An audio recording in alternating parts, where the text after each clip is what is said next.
There's a lot of things we don't know about the Pawn Stars, and today in this video, I'm going to tell you 5 facts you didn't know about the Pawn Stars. Sit back, relax, and enjoy the video. Number 5, the Jim Morrison artwork was actually painted by Denny Dent. Fans of the show will remember the striking Jim Morrison painting, which can be seen on one wall of the shop. It was actually painted by famous speed artist Denny Dent, who has performed at Woodstock festivals and Las Vegas casinos. The painting was on sale for $20,000 at one point in the show, but later episodes added a not-for-sale tag to it. You've heard about like his alter ego, the Lizard King. Lizard King, yeah. Sure. I see you got a little lizard eye there on the lock of the door. And you got the light my fire, you've got riders on the storm, you got the lightning coming down. So a lot of symbolism that kind of plays into the Jim Morrison mythology. Yeah. The fans of him are just devoted. Yeah. Well, because he was also a poet. Number 4, the show's popularity meant that the Harrisons had to expand quickly.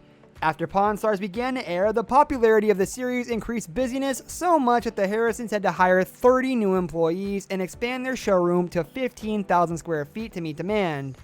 This also meant that customer traffic to the shop tripled, resulting in the Harrisons having to buy an extra car park and ordering customers to stand in line outside in order to prevent overcrowding. Number 3, there's a good reason you see more sales in pawns. Pawn Shop turns up all kinds of odds and ends.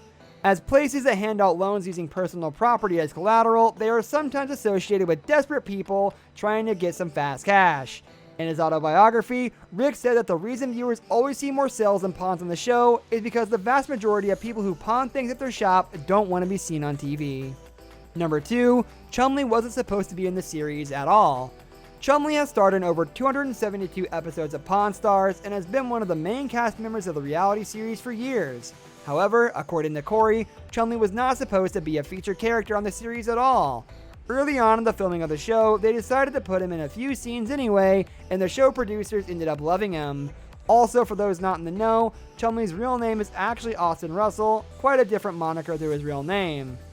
His nickname came from his father, who chose it after the animated walrus sidekick to Tennessee Tuxedo.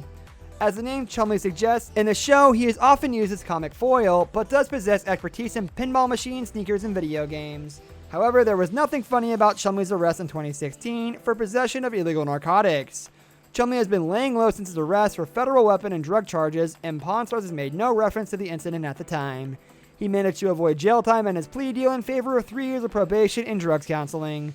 If he stays out of trouble until 2020, his felony charge will be dismissed. Number 1, Richard Harrison was always an old man. You probably think that Richard Harrison, RIP, earned his old man nickname due to the fact that he was 68 years old when Pawn Stars started filming, but you'd be wrong. For reasons unknown, Harrison has actually been called the old man since he was 38 years old. Maybe he was always just an old soul at heart. He was known on the series for his occasionally grumpy demeanor. Sadly, Harrison died in June 2018 after a long battle with Parkinson's disease, and fans will miss his presence on screen as the ultimate voice of reason. His son, Rick Harrison, who also stars in the show, paid a very emotional public tribute to his late father. He was my hero, and I was fortunate to get a very cool old man as my dad that I also got to share with so many others. He lived a very full life, and through the history television show Pawn Stars touched the lives of people all over, teaching them the value of loving your family, hard work, and humor. The old man, as he was known for most of his life, was laid to rest in Las Vegas, with his family opening the funeral home to the public for a few hours one day to allow fans of the show to pay their respects. One thing is for sure, he will be dearly missed by Pawn Stars viewers for years to come. This brings us to the end of our video. Thank you so much for watching. If you enjoyed the video, leave a like on the video and subscribe to our channel so you never miss out on any of our content in the future. On that note, I'll see you next time, guys. Goodbye.